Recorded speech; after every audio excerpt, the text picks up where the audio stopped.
Welcome to the System Simplified podcast, where we feature top leaders who share stories on how to successfully systemize a business. Now, let's get started with the show.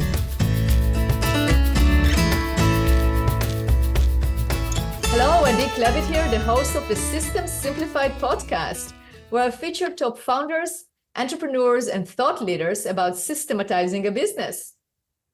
And today's episode is being brought to you by Business Success Consulting Group, where we create, document, and implement processes and procedures so businesses can grow and thrive. And today's guest is Trevor Blake. Hi, Trevor. How are you doing, Adi? I'm so delighted to be here. I'm doing great, thank you. And I'm delighted to have you on this podcast. And before we start, I want to give a big shout out to Lisa Cato, who introduced us. And she and I did a great podcast about marketing, and I will put it in the show notes. So definitely for our listeners, listen to that episode of great conversation about, Lisa's zone of genius about how her approach to marketing, and I definitely recommend that you do. Trevor, so you are an accomplished entrepreneur and you're an author, and you had 7 companies. You exited some of them, and I've built 7 companies since 2003, and I've sold 5 of them, and I still have 2 left, and we'll see what happens with the last 2. Okay, and before the show, you kind of like rattle off your accomplishments and what you do, but you go, well, I'm just a boy from Liverpool.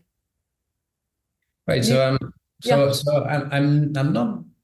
I do podcasts and things because I have a message that I want to get out, and it's a passion project for me. But this is not who I am. So I'm not a YouTube star or an influencer or anything like that. I'm just trying to fix something that I always think that the entrepreneurs don't set out to be entrepreneurs. They're typically people who see something that they think needs improving or something that needs creating, and they go ahead and do it. And you become an entrepreneur by default, even though at the time we have no idea what we're doing. And so that's been my life since 2000 and whenever. So what I've been doing for the last couple of years with trevorblake.com is I'm not a fan of self-help or personal development. I've got to be completely honest about that. I think most of it is BS. I don't know if I'm allowed to curse on your show or not, but some I can and some I can't. But I'm British, and we use curse words as adjectives in England. That's right. But I think BS is passable. BS, that's fine. BS is okay. Okay. So I think most of it is BS because of the lack of authenticity. And so I wanted to fix that because I wanted to say, okay, so here's what I've used in my life in order to succeed in these areas. And it has nothing to do with the secret. It has nothing to do with the law. It has to do with facts and science. And I wanted to put that out there. So I'm fixing that now, which is why I'm doing what I'm doing. It's why I'm here. But so then, as you asked me before we went live, like, who are you? And the world will look at you in a different way, and the world will say, oh, he's an entrepreneur, or he's an author, or he's a producer, I'm a movie producer too, and all this kind of stuff. But no, I am still the same kid that grew up poor in Liverpool and figured out that I don't have to be poor for the rest of my life. And that's pretty much it. It's nothing much more to it than that. Wow. So how did you start on your entrepreneurial path? In 2003, you said you started your first company.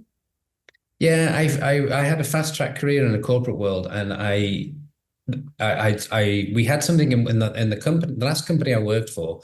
We had something that everyone was ignoring, and I was pretty cocky, and I said, look, I can take this, give me this, I can make it big. And they said, no, you can't, you're not smart enough. And that happened 3 times. I gave them marketing plans. And then after the 3rd time, I said to my boss, who was the CEO of the company at the time, the company was called Orphan Medical. I can say it because it doesn't exist anymore. And I said, look, I'll buy the rights to that product and I'll do it myself. And he looked me in the face and said, but you're not smart enough. You don't have a financial background. You've been in sales and marketing for so long, and you're not high enough up in the totem pole in order to pull this off. You don't have any VC people. So no, forget it. Go get another job. And it irritated me so much to be written off like that that I decided that's what I was going to do. So I started my first company a little bit out of anger, I think, and a desire to prove someone wrong. It was a struggle for 2 years, but after 2 years it took off and I did it. And so I started it with nothing. I had $200 and it was in the days of dial-up internet. And I got my first half a day. All I managed to achieve in half a day was to secure an LLC certificate for the company, because the dial-up internet kept going and then dead, and dead. It went on forever. But half your listeners probably don't even remember those days. But yeah, I wanted to say probably we have to, like, half the listeners, we have to explain what dial-up internet is. But it was terrible. It was awful. It was so frustrating, and it took forever to get anything done. And you get just almost to the end of getting your thing done, and the internet connection would go down, and you'd have to start again over and over. It was like it sent people into the asylums. It was that bad. So I started with nothing, but I had a determination to prove it. And so in trevorblake.com, which is my website for all this kind of messaging, I try to explain the difference between goals and intentions, because goals are a waste of time. Don't even bother. And so I set an intention of, I have sold my first company for more than $100 million, because I wanted to go back to John, who had fallen out with, and put this in his face and say, see, you were wrong and I was right. I could do it. And so 5 years later, I sold the company for $105.5 million. And wow. I got the chance to do it. He almost choked on his sandwich when I got a chance to go up to him and say, see, I was right, you were wrong. And that's not a very smart motivation. It's kind of a young kid's type of motivation. And I feel a bit embarrassed almost saying it now, but it was enough motivation for me to do it the first time. And in doing it the first time, I figured out a business model that's like a plug and play. And so I just kept doing the same thing. Not with the same motivation. I don't need to prove anyone wrong anymore, but I do it for different reasons now. But that's who I am. So what was the business model that you developed or that you found? So because I started with no money, I realized that, I really did. Oh, he was right in one way. I only really understood sales and marketing. And the temptation is to like hire a VP of regulatory, a VP of distribution, a VP of manufacturing. And I didn't have the money to do that. So I had to figure out a different type of business model. And I think I was in the right place at the right time when the world was moving more towards the virtual model, more towards, I call it the hub model. Some other people call it model of alliances. So I set up a business model whereby I didn't have to hire anybody. I could just contract with a vendor or contract with a consultant. And I didn't know what I was doing. I just did it because I had to do it that way. But then I realized very quickly that meant that these people know what they're doing, so I don't have to supervise or train or hold their hands or figure out performance and appraisal systems or benefits or anything like that. That was all taken care of. I just had to pay their fees, and that allowed me to focus on what I was really good at, which was marketing. So I could focus on growth of the company instead of holding the hands of disgruntled employees, which had been basically my job in the corporate world. So it freed me up to focus on fast growth. And I think that's something that everybody wants to hear about now. Absolutely. So basically that's the model, is that you used other experts, advisors, experts that you will hire, and not hire, but contract. And then, so you basically did not have any employees in your company?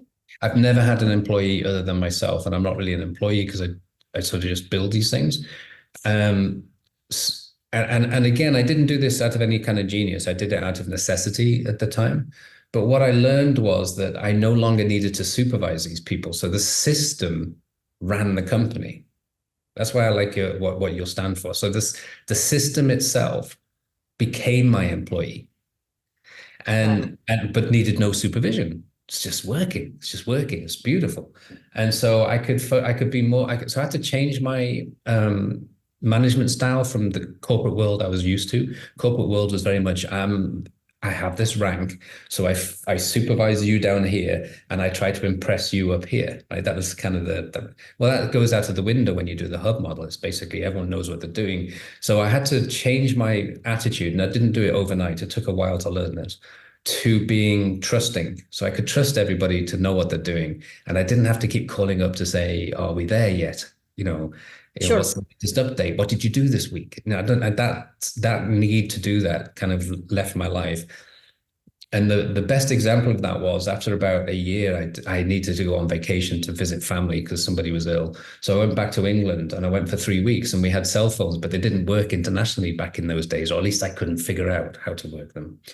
And so I was gone for 3 weeks. And then when I came back, I thought that obviously the company's dead. It's finished. No one's been able to contact me. I haven't been able to contact them. There must be all these fires that need putting out and the rest of it. And I'm the guy to do it.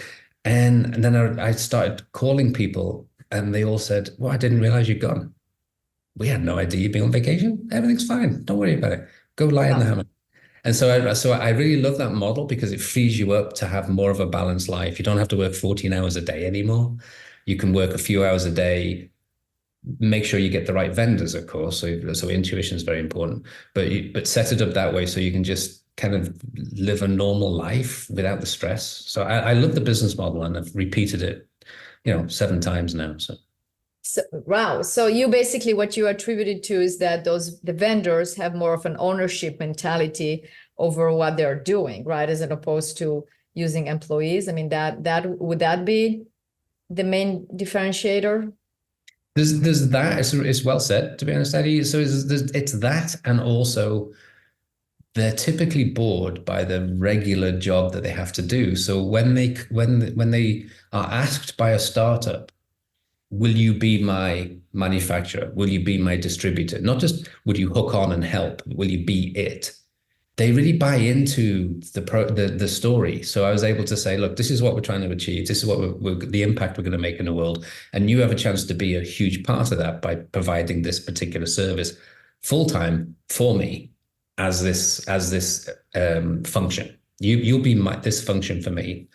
And at first, they sort of dismissed me a little bit and thought, oh, here's a young guy who doesn't know what he's doing, and we'll give him some help. But then they realize, when it starts to take off and it starts to be successful, they feel like they've been part of something really special, which they didn't get in the regular job, because they're employed, right? They're employed by a company, and they have different titles, but they're typically something like a client manager or something like that. And right. The only smart thing I did was to leave them alone. And the second, maybe it's not the only, but the first smart thing I did was to give them space and leave them alone. The second smart thing was I made sure that when we had good stories from customers, that I shared it with them and said, you are part of this. You have made this happen.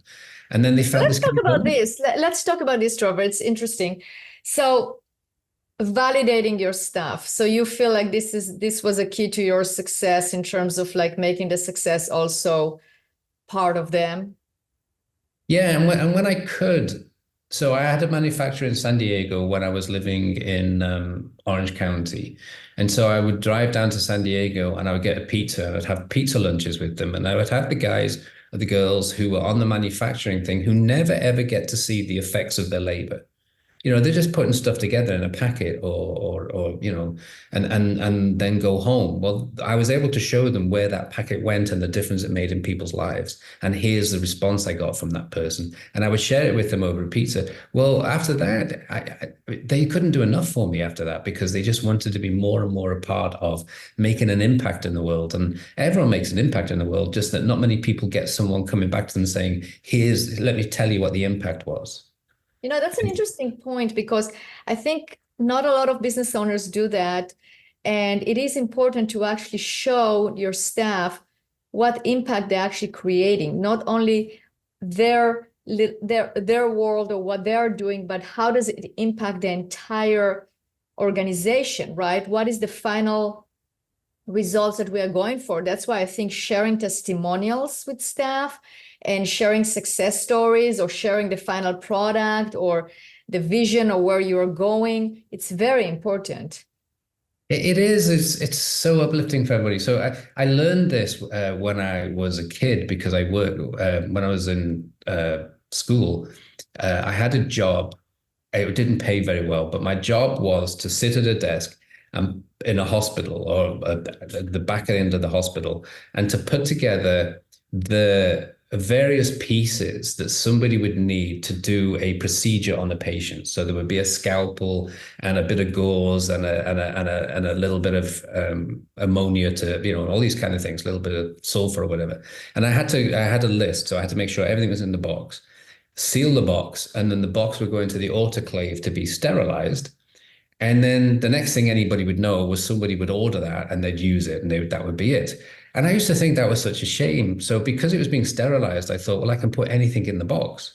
So I started putting little notes in the box. And I would say, I really appreciate what you're doing. And I know you're going to have a big impact on this patient. And I would just write, they had no idea who it came from. And I would just write this, put it on a scruffy piece of paper, put it in, and it would get sterilized. So when they opened the box, they would get this kind of thank you. And all of a sudden, and I was bored, which is why I did it. And it's such a boring job. And so all of a sudden I started hearing from people like, who's this secret guy sending the messages? And it uplifted everybody. It made everybody feel fantastic, including the patient they'd read it out to the patient and it would be a joke on there or something, like a cracker, like a joke. And the patient would get something out of it. And the staff member doing the procedure would get something out of it. And they never, ever found out who did it. They tried to interrogate people saying, are you the one doing this? Are you the one doing this? But they never ever found out. And they never ever suspected that the young kid in the room who's doing this for pocket money during the summer is the guy that's doing this. But that taught me a huge lesson of how powerful it was to include everybody in the impact that they're making. Wow. So if we needed to write a process about how to include people, and mistakes that maybe business owners make or entrepreneurs or leaders make by not including, what would you say? What would be some of the tips that you would suggest for them to do in order for them to create that effect and to actually include people? What would you say? Well, it's a great question. So first of all, you have to make it a habit for yourself. So I have a thing called a transformation experience, which is a course. It's a life-changing course that takes you from the person you thought you were, unravel that, to the person you were meant to be. And then here's tools and techniques. It's based on, I'm a physicist, so it's based on science and facts. So you no longer need to believe, you no longer need to have faith, you just do it. And one of the lovely tools and techniques I call it the grocery store challenge. And I challenge people to go to the local go to a grocery store they're not familiar with and take a little time to observe and try to feel the energy of the place, because everything's energy. And then find somebody who you think's having a bad day, whose energy looks a bit low. They're probably a bit slumped in what they do, and then you can just feel it off them. And then go up to them and then get their name tag. And if they don't have a name tag, ask them their name and use their name. And then say, how's your day going? And then they'll light up like crazy. And then say something to them like, look, it could be the deli station, right? So you say something like, I don't know what's wrong with me. When I make a sandwich at home, it never tastes good. But when someone else makes me a sandwich, it always tastes great. What am I missing? What are people buying on a regular basis that makes great sandwiches? Something like that. And asking their opinion gives them this energy of value. Like you are so valuable to me right now. You're the most important person in my life right now because you're going to give me this information. And I've used the name, and you uplift somebody. But the beauty of it is, it's not that you're uplifting somebody and trying to make them have a good day. You're getting the resonant energy back from that. It makes me feel good. It makes me feel great to do that to somebody. And if I do it to 5 people, I get uplifted like 5 times. So it's the same thing. So no matter what business you're in, if you take the time to make an employee or a vendor or a contractor, or more importantly, perhaps a customer, feel really great about who they are, then you have a customer for life. You have a vendor for life, because they understand that this is energy. We're sharing energy here. You appreciate me. I appreciate you. And so that's what I do. I call it the grocery store challenge. And the emails I get from people who've done that, and it's just incredible. It's a bit intimidating for most people at first. For me, being a Brit, it felt a bit creepy when I first learned how to do this. But when you do it on a regular basis, it's just, I'm married to somebody who naturally says to people, so how's your day going? With everybody, it's just natural. And they just light up like, what? You care? You care about me? I thought I was just an employee. So it's that type of attitude. It's like giving energy and receiving energy. Absolutely. So now what else would you recommend in order to create that positivity in the workplace, or that validation, or that sense of ownership? But I think we've moved personally. So I grew up or I had a fast track career in what I would call the older style of energy, which was more sort of, we give it a name now, right? So we say that was masculine energy, very slow, very linear, clipboard mentality, step by step, build a hierarchy, have a supervisor, filter the information in between. Those days are gone. And we've moved into a world of spinning energy, which we now label as feminine energy. And I've been lucky in my life to be surrounded by really powerful females. Everything I have is from what I've learned observing these amazing, my mother and my late wife, who I was with 40 years, my current wife, Jess. I mean, they're just astonishing, powerful females. And so, but now they're in their space because the energy's changed, this spiraling change. So as a business person, I've had to learn to change my management style away from the old, if we have a problem, call a meeting or hire someone to solve it mentality, to there's no one to help here and there's no one to blame and it's down to me. Like it's me and no one. So get on this energy, get on board or fall away. So that change in what I would call like almost like a global energy shift, I've brought into my businesses. And so my businesses have completely changed and my style has changed. So as a businessman, I have learned to put aside supervision and negotiation. And keep in mind, in my fast track career, I was taught how to supervise and I was taught how to negotiate. And I thought I was good at it, but actually it was all BS. Now, there's no supervision. It's peer-to-peer and trust. It's like, here we are. Let's figure it out. Doesn't matter what the rank is, doesn't matter the background. We're all in this together. Let's figure it out. And also, so there's that kind of sort of incredible trust that has to exist between it. And then on the negotiation table, I find myself more often than not now at the negotiation table with a female. This is the time for female CEOs, right? This is the time for female founders. There's more females starting companies now than male, and that hasn't happened in, I don't know, 150 years. So I'm at the negotiation table and invariably I'm with a female or female power.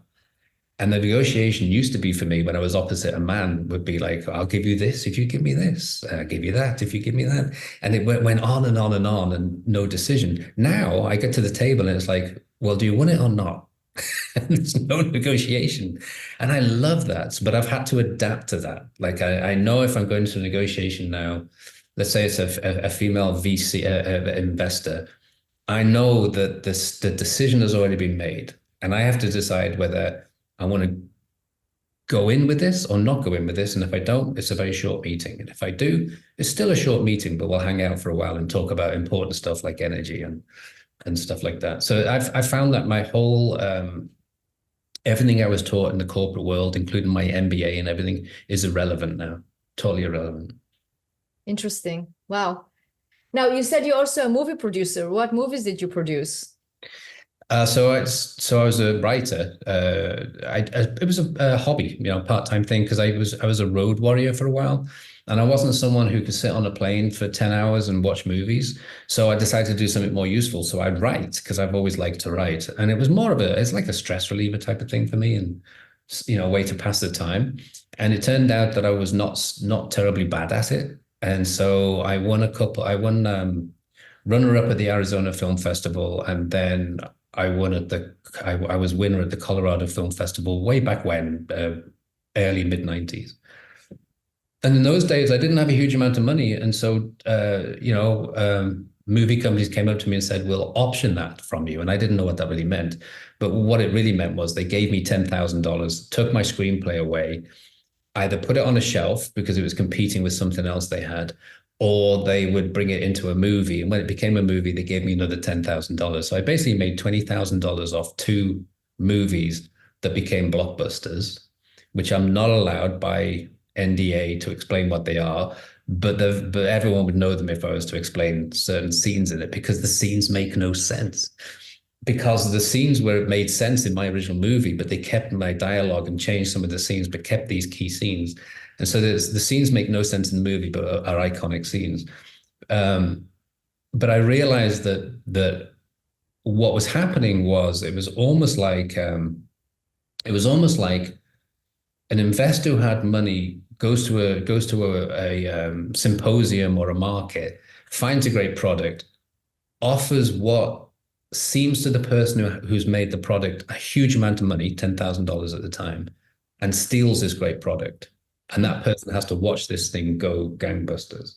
So after doing 2 of those, I decided not to do it again until I put myself in a position where I can produce it. So now I have a production company and I'm an executive producer of various movies. The latest one is called Audrey, and it's my mother's story. And it's basically a film about the first chapter that's in my New York Times bestselling book, 3 Simple Steps. Wow. So I took that first chapter. It's very powerful. She was diagnosed with cancer, given 6 months to live when I was 7 years old, and taught me everything I need to know about how to face adversity, because she refused to die until, and it's not a sad story. It is sad in the end, but it's a really inspiring story. And I don't think we have enough of those. So it's an inspiring story about how she told her God, her version of God in her head, that I'll decide when I die, not you. So she was determined not to die until her 3 children grew up and were safe in the world. And so I was 21 when she finally died. And I watched all that play out, and it totally inspired me as a kid, and still does as a... Oh my gosh, absolutely. Oh my gosh, that gives me goosebumps. Wow. Okay. But Trevor, if people want to find more about you, where should they go? Everything's at trevorgblake.com. So that's my name, Trevor G for George, and Blake.com. There's a few freebies on there. I don't do this for the money, obviously. And so there's a few freebies there's one called the Practical Magic of the 5-Hour Workday, which I did during COVID, because so many people were having to work from home with no training and no experience. And I spent years working from home, so I know how different and difficult it can be. You can get burned out really quickly working from home. So it was about how to work from home and still stay sane. There's the Science of Intentions, which is a freebie that shows how to think differently about goal setting. I think bigger, do it. It's an equation.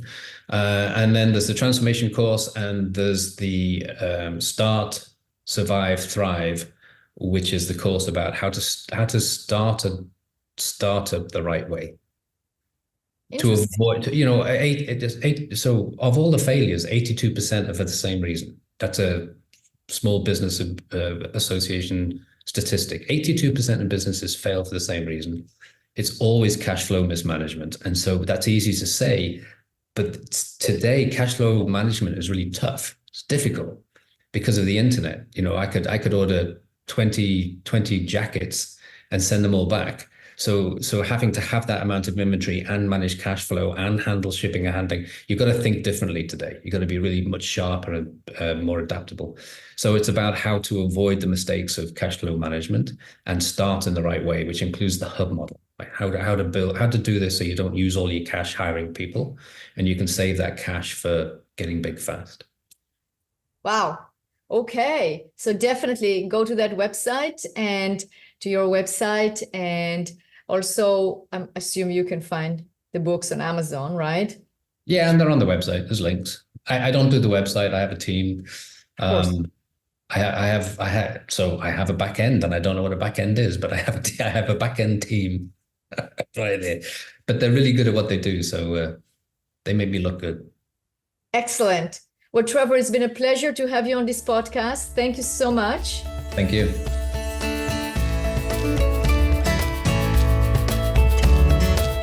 Thanks for listening to the System Simplified podcast. We'll see you again next time, and be sure to click subscribe to get future episodes.